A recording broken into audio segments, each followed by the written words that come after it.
युग करवट न्यूज़ में आप सभी का स्वागत है। मैं हूं सुब्रत भट्टाचार्य और रोज़ की तरह हमारे साथ है हमारे प्रधान संपादक सलामत मियाँ जी, जो हर खबर पर अपनी अपना विश्लेषण करेंगे। दोस्तों, आज कोरोना की खबरों के साथ शुरुआत करते हैं। जैसा कि आप सभी जानते हैं, कोरोना का प्रकोप लगातार बढ़ रहा है, लेकिन साथ ही एक अच्छी खबर है कि पिछले एक हफ्ता में 80 ज़िले ऐसे हैं जहां एक भी केस आया नहीं और हमारे देश में संक्रमितों की संख्या अब 30,000 को पार करी। क्या कहेंगे सर? नहीं, ये बात सही है, संख्या बढ़ रही है, लेकिन इसके साथ सही भी बहुत हो रहे हैं। और अगर हम उत्तर प्रदेश की बात करें तो यहाँ 2000 से आसपास पहले संख्या थी, उसमें से 400 साढ़े 400 लोग ठीक होकर घर भी चले गए हैं। तो जाहिर है, जब टेस्टिंग बढ़ी है और तो संख्या बढ़ रही है। और ये अच्छी खबर ये है कि जैसे आपने बताया कि 80 ज़िले में कहीं कोई केस नहीं हुआ है, ये बड़ी राहत भरी चीज़ है और हमें उम्मीद करना चाहिए कि आने वाले दिन जो हैं वो राहत भरे होंगे। जिस तरह से कोरोना के मामलों का विश्लेषण किया जा रहा है, कुछ नए नए तथ्य सामने आ रहे हैं। कोरोना का ज़्यादातर प्रकोप शहरी क्षेत्रों में है। अभी भी भारत में 50% से ज़्यादा गांवों में कोरोना नहीं पहुंच पाया। तो क्या माने कि हमारे जो शहरी लाइफस्टाइल है और जिस तरह से हम शहर में ज़िंदगी को जीते हैं, उसके पीछे भी कोई कारण है? आइए पता करते हैं हमारे प्रधान संपादक जी से उनका विचार। नहीं, ये बात सही है, कहीं ना कहीं हमारा लाइफ स्टाइल तो है ही, शहर में और देहात में बहुत फ़र्क है अभी भी।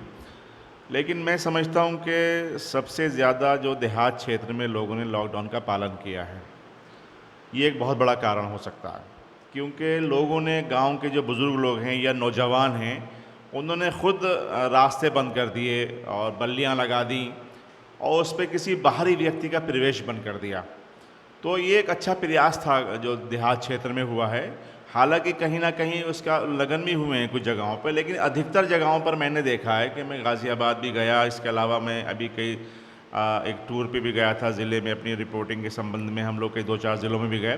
तो मैंने देखा वहाँ पे बिल्कुल बाहर बैरिकेडिंग लगा रखी थी देहात के लोगों ने। उन्होंने ये बिल्कुल कहा कि भाई कोई अंदर नहीं आएगा।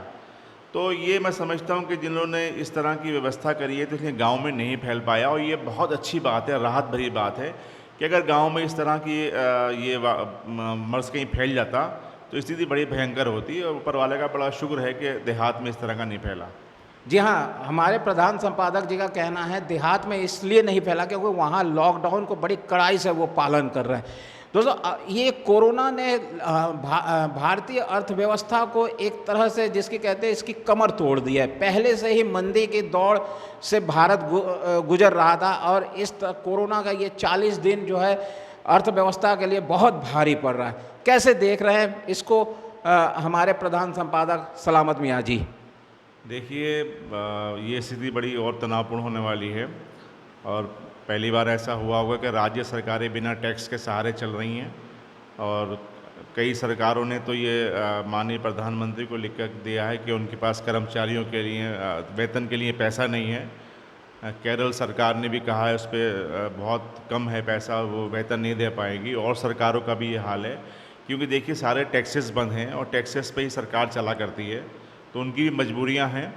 और कर्मचारियों के इस तरह भत्ते बंद कर दिए गए हैं, तो आर्थिक स्थिति बड़ी तनावपूर्ण हैगी। और मुझे लगता है कि केंद्र सरकार को कोई प्रयास करना पड़ेगा और कहीं ना कहीं विशेष पैकेज जो है राज्य सरकार को देना पड़ेगा, ताकि कर्मचारियों का जो है वेतन का भुगतान हो सके। अभी मज़दूरों की बात चल रही है, मज़दूरों का पैकेज अभी कोई नहीं आया। ये सुन रहे थे कि उद्योग जगत के लिए कोई पैकेज आने वाला है।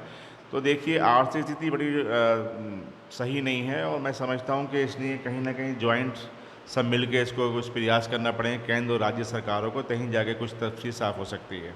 जी हाँ, आर्थिक स्थिति बहुत ही गंभीर है। केंद्र सरकार को इससे उबारने के लिए आर्थिक पैकेज देना ही होगा, तभी हमारे उद्योग टिक पाएंगे।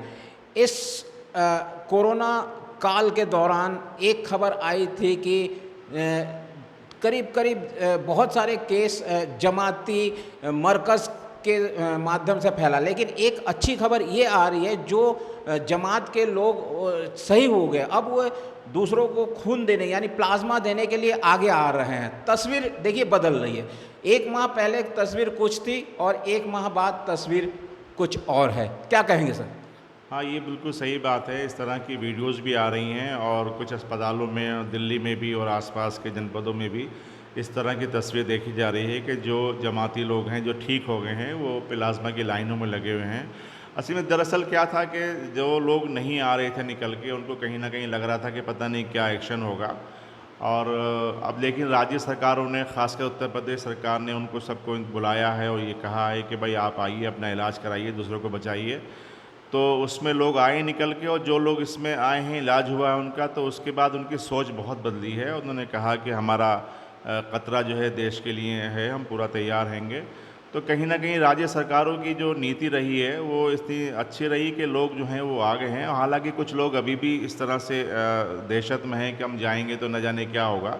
वैसे ये भी हो रहा है कि जिनके खिलाफ़ कार्रवाइयाँ हैं वो ठीक हो गए हैं, तो उनको जेल भी भेजा जा रहा है। वो सब कुछ अपनी जगह है, लेकिन अधिकतर लोग जो बिल्कुल जो किसी केस में इन्वॉल्व नहीं थे वो ठीक हुए हैं, तो उनका एक विश्वास बढ़ा है। और ये विश्वास ही सरकार के प्रति और प्रशासन के प्रति बड़ा है, और उसी का असर है कि वो आज आके लाइनों में लगे हैं और दूसरों की ज़िंदगी बचाने के लिए खड़े हो गए हैं। तो ये अच्छी बात है, और यही हम लोग अपील कर रहे थे कि बाहर आइए और आने के बाद सरकार के कानून जो है, नियम, उसको मानिए। जी हाँ, ये बहुत ही अच्छी बात है कि खुद ठीक होने के बाद लोगों को भी ठीक कर रहे हैं। ये जब से कोरोना का संक्रमण शुरू हुआ है तब से सरकार अपने कार्यों में लगी है, लेकिन एक भूमिका विपक्ष की भी होती है। हम बात करेंगे उत्तर प्रदेश में। उत्तर प्रदेश में विपक्ष, खासतौर पे समाजवादी पार्टी और बहुजन समाजवादी पार्टी क्या कह रही है और क्या कर रही है, आइए पता करते हैं हमारे प्रधान संपादक सलामत मियाँ जी से। सर, विपक्ष की भूमिका को आप कैसे देख रहे हैं इस संकट के दौर में? नहीं, किस तरह की भूमिका? नहीं, जैसे अभी अखिलेश यादव ने एक ट्वीट किया था कि आगरा को वुहान बना दिया, जहां से वो वायरस फैला था। क्या इस समय जब सहयोग की ज़रूरत है, इस तरह के बयान, इस तरह के ट्वीट सही है? नहीं, बिल्कुल गलत है। देखिए, इस समय ठीक है, विपक्ष का काम जो है नुक्ताचीनी करना है, लेकिन मौका होता है, मौके की नज़ाकत देखी जाती है, हम किस वक्त कौन सी बात कहें। इस समय जो है पूरा देश कोरोना से बड़ा प्रभावित हैगा और हर आदमी ज़िंदगी और मौत के बीच जूझ रहा है, तो सवाल उठाना सही नहीं है। अगर कोई कमियां हैं तो उसको आप बताइए, बस उसको इशू ना बनाएं। अब मैंने देखा कि प्रियंका गांधी जी ने भी कई चीज़ें उठाई थी, लेकिन उन्होंने उसमें सुझाव भी दिए, और उत्तर प्रदेश में उनकी कई चिट्ठियाँ आई, इसमें माननीय मुख्यमंत्री ने भी उसमें एक्शन लेते हुए कार्रवाई की है। तो विपक्ष की जिम्मेदारी है कि वो अपने नुक्ताचीनी करे, लेकिन मौका देखना चाहिए। और मैं समझता हूँ कि अगर कहीं ना कहीं अगर कोई कमियाँ माननीय अखिलेश यादव जी को दिखाई दे रही थी या मायावती जी को दिखाई दे रही हैं, तो उसमें कमियों के बजाय वो उसमें सुझाव देते और सरकार को उसमें अपना तरफ से बताते कि इसमें ये किया जाए, तो शायद वो ज़्यादा अच्छा होता, जबकि उस पर उंगली उठाना ठीक नहीं है। जी हाँ, इस संकट काल में सभी को एकजुट होकर प्रयास करना होगा, तभी हम कोरोना से जंग जीत सकते हैं। दोस्तों, आइए बात करते हैं गाज़ियाबाद में। गाज़ियाबाद में इस समय सैकड़ों की संख्या में स्वयंसेवी संगठन, सामाजिक संस्था, धार्मिक संगठन सबको मदद करने के लिए आगे बढ़ रहे हैं, आगे आ रहे हैं। लेकिन एक बात और आ रही है कि अब यहाँ पे जो मदद लेने वालों की संख्या शायद कम पड़ रही है। आज हमारे प्रधान संपादक जी एक गुरुद्वारे में गए थे, उन्होंने वहाँ लंगर बांटा। आइए पता करते हैं क्या था उनका ये अनुभव।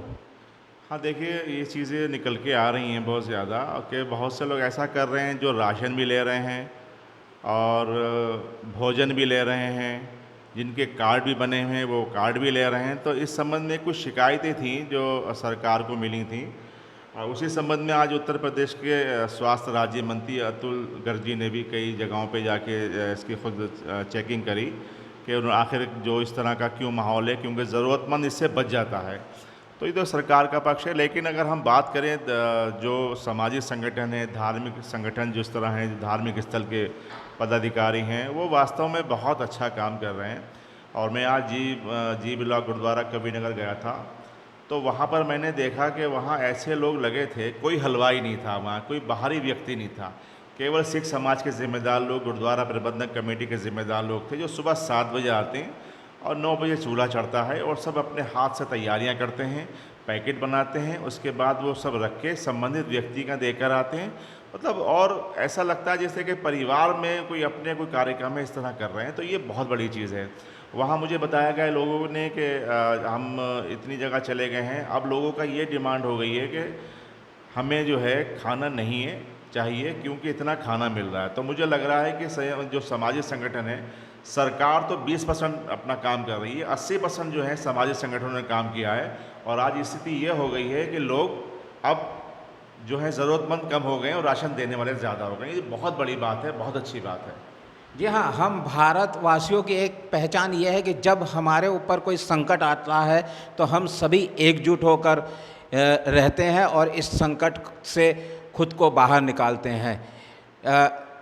कैमरामैन वरुण के साथ सुब्रत भट्टाचार्य, युग करवट के लिए।